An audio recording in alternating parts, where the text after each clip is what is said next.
Selamat datang ke channel Cikgu Mendel. Dalam video kali ini, Cikgu akan bincangkan unit 3, Mikroorganisma, Sains Darjah 6. Mikroorganisma. Jadi, mikroorganisma adalah hidupan seni yang tidak dapat dilihat dengan mata kasar. Hidupan seni yang tidak dapat dilihat dengan mata kasar. Ini adalah kata kunci dia. Apa maksud kata kunci ini? Adalah poin-poin penting. Okay, poin-poin penting yang mana untuk faham mikroorganisma ni, poin-poin penting ni kena ada dalam kefahaman tu. Sebut je mikroorganisma, dia adalah hidupan seni. Hidupan seni tu maksudnya hidupan yang sangat-sangat kecil, yang kadang-kadang dengan mata kasar kita, dengan mata biji mata kita ni, kita tak nampak dia ada. Okay, sebagai contoh dekat udara. Kan dekat rumah kamu ada udara kan? Ada dekat kamu punya tombol pintu, ada dekat cermin kamu.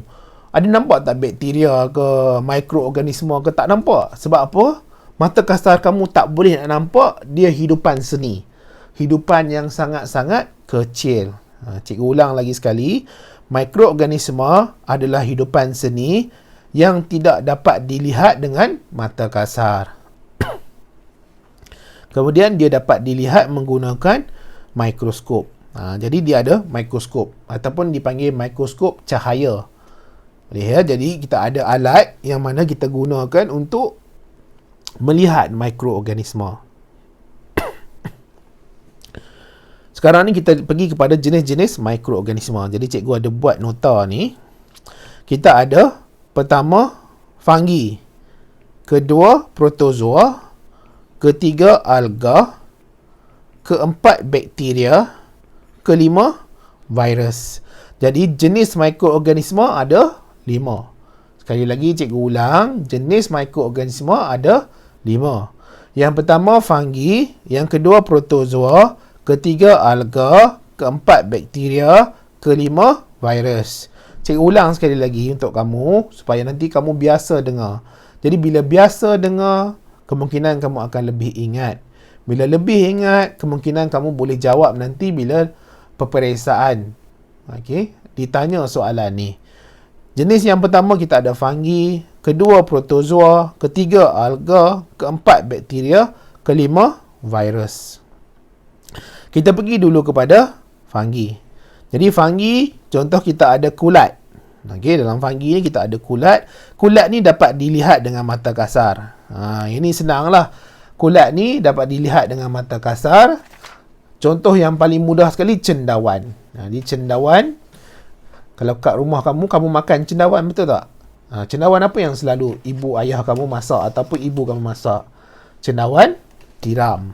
Okey, cendawan tiram.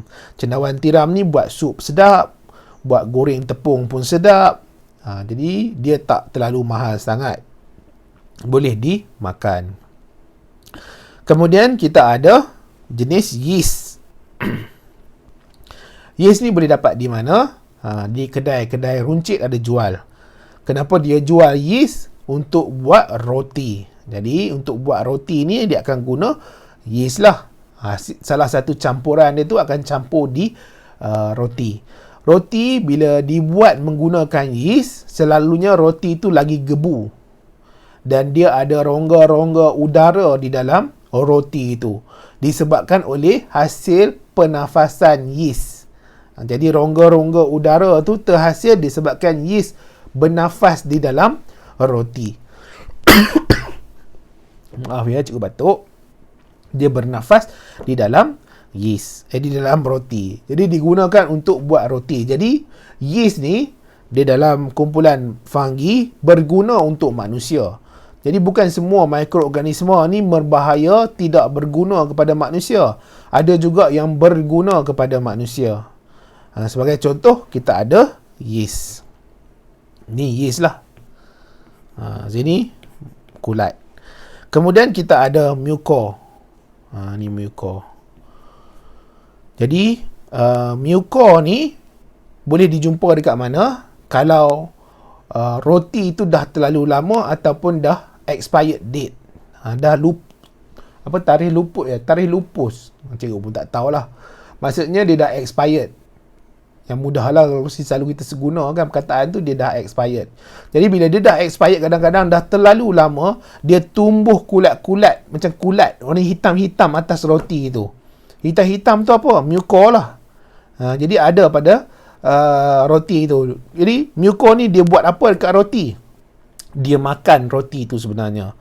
Jadi lama kelamaan roti tu akan hilang disebabkan dimakan oleh muco. Dia ada cara dia lah, dia nak makan macam mana. Kemudian ada penicillium. Jadi penicillium ni dia selalu digunakan dalam perubatan. Jadi cikgu tak nak cerita lah lebih-lebih tentang penicillium ni, tapi yang paling penting kamu nak kena ingat, dia guna dalam perubatan. Jadi ada penyakit-penyakit tertentu, dia gunakan penicillium ni untuk ubat penyakit-penyakit tu. Jadi bergunalah penicillium ni. Jadi kalau tidak ada penicillium ni, kemungkinan penyakit-penyakit tertentu tu tak dapat baik. Jadi cikgu ulang balik, fungi kita ada kulat. Kulat ni cendawan sebagai contoh. Seterusnya kita ada yeast, muco, penicillium. Penicillium ni bentuk dia macam ni. Seterusnya kita ada protozoa. Yang nombor 2, protozoa. Mikroorganisma paling besar. Okay, mikroorganisma paling besar.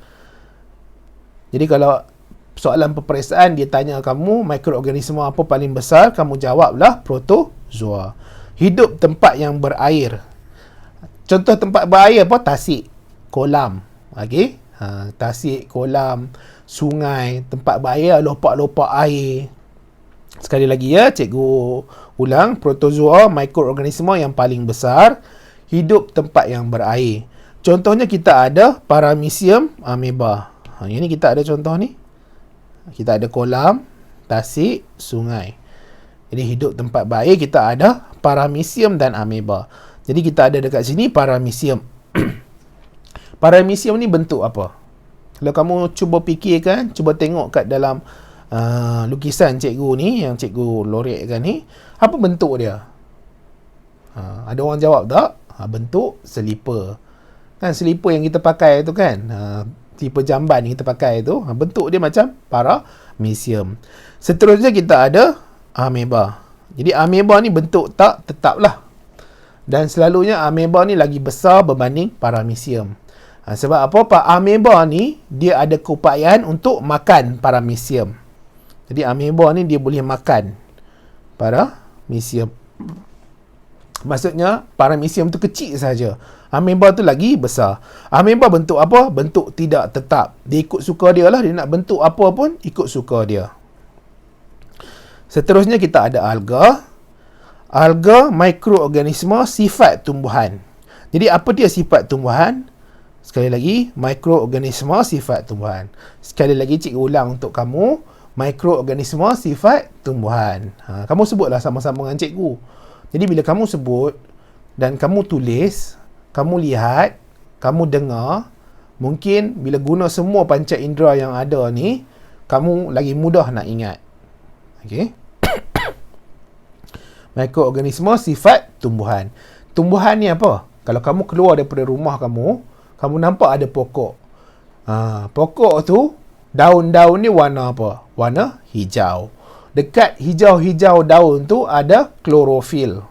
Jadi dekat klorofil tu akan berlaku fotosintesis. Fotosintesis ni adalah proses hasil oksigen dan gula. Hasil oksigen dan gula. Gula dia nama glukosa. Jadi dia dapat hasilkan makanan dia sendiri. Jadi macam manusia ni, kita nak dapat gula daripada mana? Sekali lagi cikgu ulang, manusia kita nak dapat gula daripada mana? Kita ambil lah, kita makan. Contohnya paling mudah sekali, kita campur gula dalam makanan. Memang orang campur gula dalam makanan ya. Kadang-kadang orang campur gula Melaka, gula merah, gula putih tu, gula pasir dalam makanan kita nak bagi makanan tu sedap. Dan kadang-kadang, bukan kadang-kadang, selalunya orang buat air kan, air manis. Contohnya air teh, teh panas, teh sejuk, teh ais, bergula kan. Jadi gula tu nanti kita dapatlah, tubuh badan kita dapat gula. Kalau tak ada gula ni apa jadi? Tak ada gula nanti kita susah nak bergerak. Jadi otot-otot kita mata kita, telinga kita, dia tidak ada tenaga. Bila tidak ada tenaga, kita rasa lemah nanti bila tidak ada gula. Cikgu dah pergi cerita tentang gula pula kan. Tapi nak bagi tahu ni, alga ni dia macam pokok dekat luar. Tapi dia mikroorganisme. Macam pokok, dia bukan mikroorganisme. Kita panggil dia sebagai mati sel organisme. Organisme mati sel. Mikroorganisme ni sesuatu yang tak nampak. Yang pokok-pokok nampak tu, ataupun ada orang panggil juga makroorganisme. Cikgu tak nak lah ajar yang tu, nanti kamu pening. Benda tu tak ada dalam silibus kamu. Mikroorganisme ni dia kecil. Dia macam pokok dekat luar rumah tu, dia boleh jalankan fotosintesis, hasilkan makanan dia sendiri. Contohnya kita ada phytoplankton, kita ada Spirogyra. Ada gambar kat sini kan. Kamu buka lah buku teks ke, buku rujukan ke, cuba cari tengok yang mana satu phytoplankton, mana satu Spirogyra. Jadi warna hijau, betul tak? Kemudian kita ada bakteria. Bakteria ni terdapat pelbagai saiz, bentuk dan warna. Jadi bakteria ni ada macam-macam jenis. Dia ada macam-macam spesies. Jadi bakteria ni ada bakteria yang baik, ada bakteria yang jahat. Bakteria yang baik ni dia berguna kepada manusia. Bakteria yang jahat ni dia boleh membahayakan manusia. Dia boleh bagi penyakit kepada manusia. Dia ada pada udara. Jadi udara kamu ni ada bakteria. Walaupun kamu memang tak nampak dia, sebab apa? Dia mikroorganisme. Ada pada tanah, ada pada air, makanan, organisme hidup, organisme mati. Dekat kulit kamu pun ada bakteria sebenarnya. Sebab tu kita kena mandi. Sebab salah satu proses mandi ni, kamu sabun. Bila kamu sabun diri kamu, sabun tu ada keupayaan untuk bunuh bakteria. Cikgu ulang sekali lagi, kita kena mandi. Sekali lagi cikgu ulang, kita kena mandi. Bila mandi, kita kena pastikan kita sabun diri kita. Sebab apa? Sabun tu dia ada keupayaan untuk bunuh bakteria. Sabun boleh bunuh bakteria. Jadi kita kena pastikan seluruh tubuh badan kita sabun, supaya bakteria-bakteria tu tak boleh hidup di atas kulit kita. Kalau dia hidup atas kulit kita, dia boleh menyebabkan penyakit pada kulit. Dia menyebabkan penyakit. Contoh penyakit pada kulit ni apa? Kurak, panau. Itu antara mikroorganisme yang kadang-kadang boleh menyebabkan penyakit. Dia boleh hidup. Kalau kamu tak jaga kebersihan, kamu tak mandi, kamu tak bersihkan diri kamu, kamu biar keadaan tu melarat, dia akan makin teruk. Jadi dia boleh hidup dekat organisme yang hidup dan organisme yang mati. Jadi bila dah mati pun dia ada bakteria. Bakteria ni akan seolah-olah macam makan daging-daging yang dia ada. Jadi nanti dia akan hilanglah daging yang dia ada, tinggallah kulit dan tulang. Jadi dia boleh hidup pada organisme hidup, organisme mati. Jadi bakteria ni ada di mana-mana. Berhati-hatilah. Contohnya kita ada Salmonella. Tak, maaf ya cikgu batuk. Salmonella bentuk dia macam tu. Salmonella ni salah satunya yang dibawa oleh lipas dan lalat. Lipas dan lalat ni dia ada Salmonella. Contohnya macam lalat. Lalat ni dia suka pada tempat-tempat yang kotor. Dia suka pada tempat-tempat yang kotor, tempat-tempat yang berbau. Contohnya apa? Toilet lah. Tandas rumah yang ada jamban tempat kamu berak tu. Jadi bila kamu berak, kamu masuk ke dalam tandas, lalat kemungkinan akan ikut kamu. Jadi bila dia ikut kamu, kemungkinan dia akan pijak pada najis yang kamu keluar, yang kamu buang. Jadi bila kamu dah habis, kamu flush, lalat tu kemungkinan terbang. Jadi bila dia terbang, dia akan pergi keluar daripada tandas tu, dia carilah tempat-tempat lain, dan kemungkinan dia akan pijak pada makanan kamu. Kamu sebelum masuk tandas tu, kamu beli burger. Tak sempat kamu nak makan, kamu masuk ke tandas. Jadi kemungkinan lalat tu dia pijak atas burger kamu. Sebab apa dia boleh pijak atas burger kamu yang kita buka tu? Kamu tak tutup burger tu.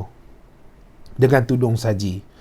Jadi lalat tu sekarang dia dah bawa najis yang dekat dalam mangkuk tandas kamu tu pergi pijak pula dekat makanan kamu. Nampak tak bahayanya? Dan bukan kadang-kadang, selalunya dia ada bakteria pada kaki-kaki dia. Lalat ni dia ada 6 kaki. Jadi bila dia pergi pijak pada makanan kamu akan dijangkiti oleh bakteria, dicemar oleh bakteria. Salah satunya adalah salmonella. Kamu suka tak? Kan kotor kan? Jadi antara benda yang sepatutnya kamu buat, makanan kena tutup. Makanan kena pastikan tutup. Jangan biar makanan terbuka. Bila makanan terbuka, lalat akan datang. Lalat dia datang, kamu tak tahu lalat tu dia pergi mana sebelum dia datang ke makanan kamu. Mungkin dia datang daripada tandas. Mungkin datang daripada tempat sampah. Mungkin datang daripada bangkai-bangkai. Okey? Jadi, kamu kena pastikan makanan kena tutup. Seterusnya, E. coli. Escherichia coli. Jadi, kalau tak salah cikgu lah. Kalau tak salah cikgu, ada dalam usus besar. Seterusnya ada Streptococcus. Streptococcus. Contoh bakteria lah. Kita ada virus. Seterusnya nombor 5, mikroorganisma ada virus. Jadi virus ni adalah mikroorganisma paling halus. Dan kadang-kadang nak observe, nak tengok dia, kena guna mikroskop elektron.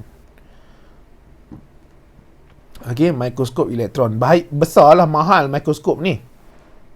Dan susah, bukan semua universiti ada. Maksudnya universiti pun bukan semua ada. Maksudnya kat sekolah tak ada lah. Tak ada lagi cikgu dengar kat sekolah ada mikroskop yang special ni yang boleh tengok virus. Boleh ya? Hidup dalam manusia, haiwan, tumbuhan, kulat, bakteria.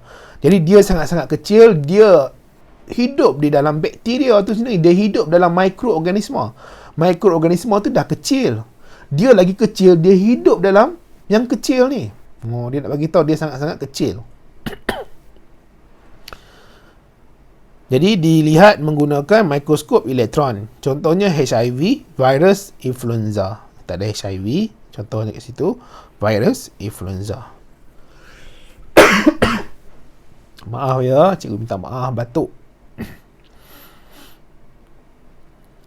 Proses, kita ada proses bernafas, guna oksigen, hasilkan karbon dioksida. Jadi bila kita bernafas, kita manusia pun bernafas, kita akan guna oksigen. Jadi oksigen ni akan menyebabkan ada tenaga pada badan kita.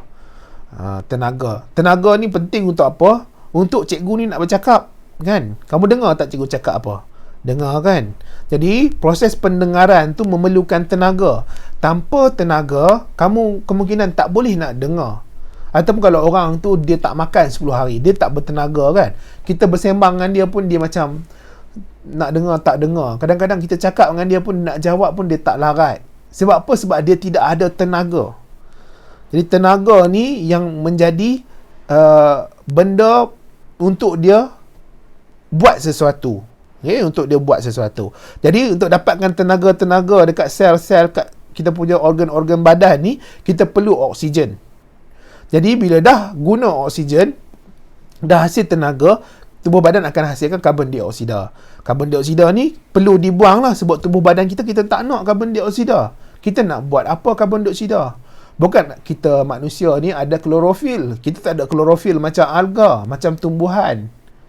Yang kita boleh hasilkan fotosintesis kita sendiri, hasil makanan kita sendiri, tak boleh.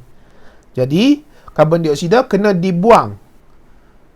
Jadi bila kita buang, kita ambil oksigen, itu proses bernafas. Boleh ya? Itu proses bernafas.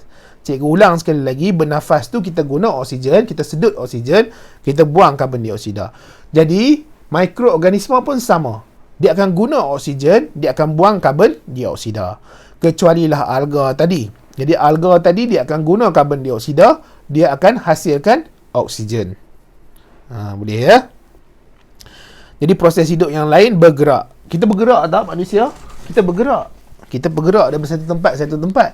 Kamu duduk dekat kursi, kamu dengar video cikgu ni pun, kamu gerakkan kepala, kamu gerak tangan, kamu gerak kaki, kamu gerak. Jadi bila kamu bergerak tu, maksudnya kamu tu hidup. Nah, ni organisma hidup. Tumbuhan gerak tak tumbuhan? Tumbuhan gerak. Ya. Tapi dia gerak dalam keadaan yang sangat-sangat perlahan. Sebagai contoh apa? Dia membesar. Dia gerak lah bila dia membesar, dia bergerak. Boleh ya? Ada juga tumbuhan yang dia cepat bergerak. Contohnya pokok apa yang berduri dekat luar tu, cikgu tak ingat lah. Kamu tanyalah cikgu kamu kat sekolah, cikgu tak ingat. Cikgu pun bukan semua benda cikgu ingat. Jadi proses hidup bertumbuh. Bertumbuh, sama juga mikroorganisma bergerak. Jadi dia boleh bergerak daripada satu tempat ke satu tempat lain. Sebagai contoh ni, paramecium dengan ameba. Paramecium dengan ameba ni, dia boleh bergerak. Contohnya ameba ni, dia nak bergerak pergi ke paramecium ni. Sebab apa? Sebab dia nak telan paramecium ni. Jadi paramecium ni, dia boleh pergi ke ameba ni boleh pergi ke paramecium dan telan paramecium. Bergerak, bertumbuh. Jadi bertumbuh ni, dia ada faktor-faktor yang mempengaruhi pertumbuhan dia. Sebagai contoh, air. Cikgu minta maaf ya, cikgu batuk. Ganggu kamu nak dengar video. Faktor pengaruhi, kita ada air, kita ada udara, suhu, nutrien, keasidan. Jadi air ni dia akan mempengaruhi pertumbuhan. Pastinya lah, kalau kita tak ada air, boleh tak nak hidup tak ada air? Seminggu tak minum air, boleh tak? Kan? Jadi kita pun rasa tak selesa. Maksudnya mikroorganisma ni pun perlukan air. Udara, dia perlukan udara. Jadi kalau tak ada udara, tak ada oksigen ataupun karbon dioksida, dia akan mempengaruhi pertumbuhan dia jugalah. Kemudian suhu pun mempengaruhi bakteria, mikroorganisma. Selalunya suhu yang terlalu panas, terlalu pula kan, habis salah sebut cikgu. Janganlah marah kat cikgu ya, nanti kamu duk marah gelak kat cikgu pula. Cikgu bila cakap banyak sangat ni, tersasul tu banyak. Jadi suhu yang terlalu panas, dia akan menyebabkan bakteria-bakteria mati. Sebab tu salah satu cara bagus untuk pastikan tidak ada bakteria pada pakaian kita ke, pada peralatan yang kita guna ke, kita masak peralatan tu. Kalau cikgu tak salah lah, contohnya botol susu. Jatuh botol susu ni kadang-kadang ibu ayah kamu, dia panaskan, dia masak dalam air yang panas supaya nanti dia boleh bunuh bakteria-bakteria yang ada pada botol susu tu. Ataupun peralatan-peralatan di hospital. Jadi dia ada proses, dia didihkan kadang-kadang peralatan tu. Cikgu tak tahulah, kemungkinan sekarang ni ada teknologi yang canggih, dia boleh panaskan dan bunuh bakteria-bakteria tu guna tenaga cahaya. Kemudian nutrien. Jadi dia kena ada nutrien lah. Nutrien ni makanan dia. Contohnya mucor tadi. Mucor tadi dapat nutrien daripada mana? Daripada roti. Jadi dengan adanya roti itu, dia boleh makan lah. Dia boleh makan, boleh dapatkan nutrien. Keasidan pun mempengaruhi. Sekarang kita pergi kepada kesan buruk mikroorganisma. Mikroorganisma ni dia menyebabkan penyakit berjangkit. Okey, penyakit berjangkit. Jadi penyakit berjangkit ni maksudnya apa? Kalau kamu kena penyakit itu, bila orang pergi sentuh kamu, orang tu kemungkinan kena sama penyakit dengan kamu. Sebagai contoh, kita ada penyakit sakit mata. Mata kawan kamu tu merah. Jadi satu hari tiba-tiba dia dalam mata merah, dia pergi garu-garu mata dia. Dia pergi pula pegang tangan kamu. Bila dia pegang tangan kamu, mikroorganisma yang ada pada tangan dia tu, sebab dia garu, dia gosok mata dia, berpindah dekat tangan kamu. Kamu pula pergi gosok mata kamu. Sekali lagi ya, orang tu sakit mata. Jadi bila dia sakit mata, dia gosok mata dia dengan tangan. Tangannya tu ada mikroorganisma pada tangan dia. Sebab apa? Dia gosok mata dia yang sakit tu. Kemudian bila dia gosok dengan tangan dia tu pegang tangan kamu. Jadi bila dia pegang tangan kamu, kamu pula kemudian kamu tak sedar, kamu gosok mata kamu juga. Kadang-kadang gosok sebab apa? Sebab ada angin masuk, ada habuk masuk, kamu gosok mata kamu. Jadi dah berpindah. Penyakit yang kawan kamu tu pindah dekat kamu. Boleh ya? Jadi konjungtivit ni sakit mata lah. Mata jadi warna merah. Jadi kadang-kadang kalau kamu bangun pagi-pagi tu penuh dengan tahi mata. Okey, tahi mata dah susah kadang-kadang kamu nak buka. Tapi ini tak berbahaya sangatlah. InsyaAllah kamu duduk rumah seminggu ke 2 minggu ke, nanti akan eloklah mata tu. Pergi jumpa doktor lah, doktor bagi ubat titik mata. Kemudian kurap.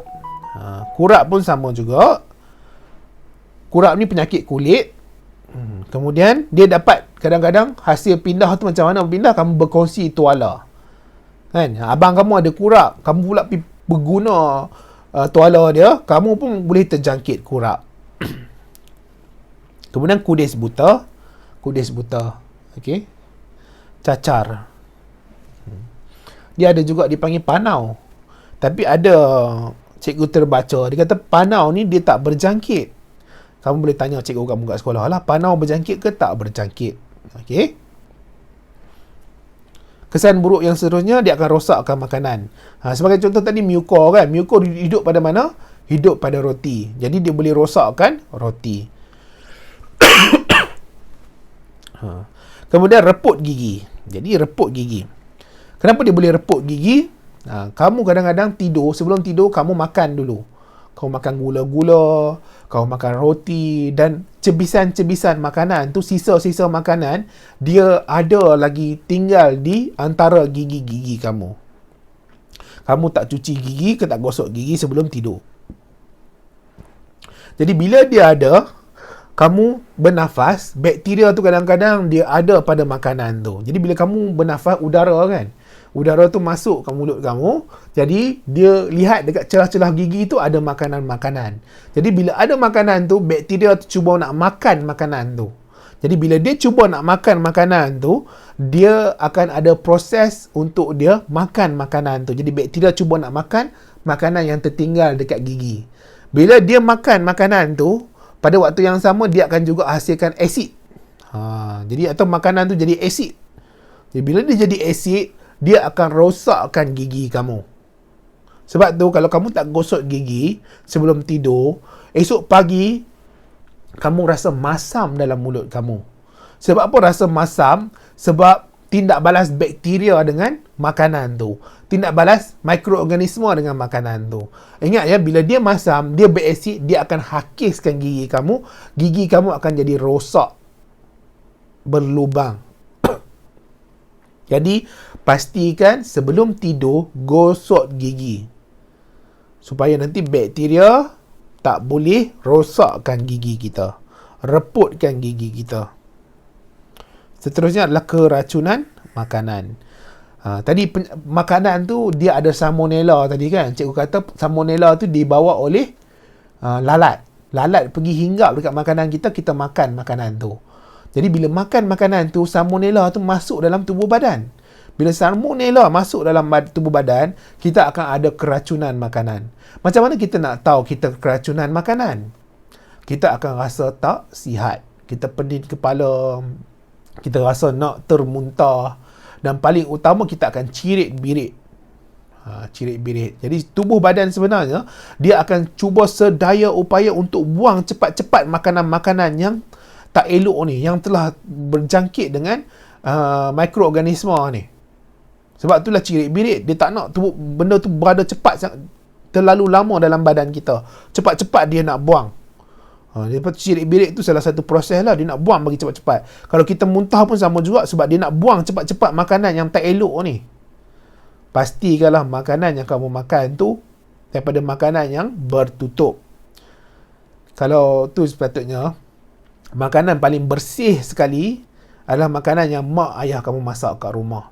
Sebab apa? Makanan yang mak ayah kamu masak kat rumah, pastinya mak ayah kamu basuh makanan tu.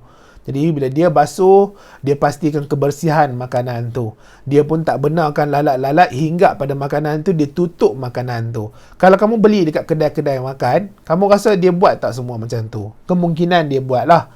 Kemungkinan dia tak buat pun ada tinggi juga. Tapi kalau kamu makan yang mak ayah kamu masak, pastinya kebersihan tu paling dia jaga. Tambah-tambah ibu kamu, dia akan jaga kebersihan tu. Dia tak nak anak-anak dia makan sesuatu yang tidak bersih. Seterusnya kita ada pembuatan makanan. Jadi kita boleh guna mikroorganisma untuk buat makanan. Kalau guna bakteria, kita ada buat keju dengan yogurt. Jadi yogurt kita tu adalah mikroorganisma. Mikroorganisma yang bagus untuk usus kita. Mikroorganisma yang bagus untuk usus kita. Buat keju, cheese kan, cheese. Jadi guna mikroorganisma untuk buat cheese. Jadi cheese tu kadang-kadang rasa dia masam disebabkan hasil tindak balas mikroorganisma. Tindak balas bakteria. Kemudian kita ada yeast. Yeast ni untuk buat roti, tapai dan tempe. Roti lah, roti yang kita makan tu. Sekarang ni waktu peraturan kawalan pergerakan PKP ni, roti satu orang boleh beli sekali saja, satu saja. Jadi roti-roti yang putih, Gardenia Mosimo satu lagi jenis tu kan. Jadi roti tu pun nak buat bagi dia gebu, lembut, sedap tu guna yeast. Kemudian ada tapai. Tapai ni kalau kamu tahu rasa dia bergas. Dia buat daripada beras yang separuh masak, tak salah cikgu, bubuh campur dengan yeast. Kemudian yeast tu akan bertindak balas dengan beras tu menghasilkan gula. Sebab tu kadang-kadang kita makan tapai, bukan kadang-kadang, selalunya kita makan tapai tu akan rasa manis. Kemudian tempe ni kacang soya lah. Seterusnya kegunaan mikroorganisma adalah penguraian bahan organik. Kita ada baja, kita ada untuk rawat sisa kumbahan.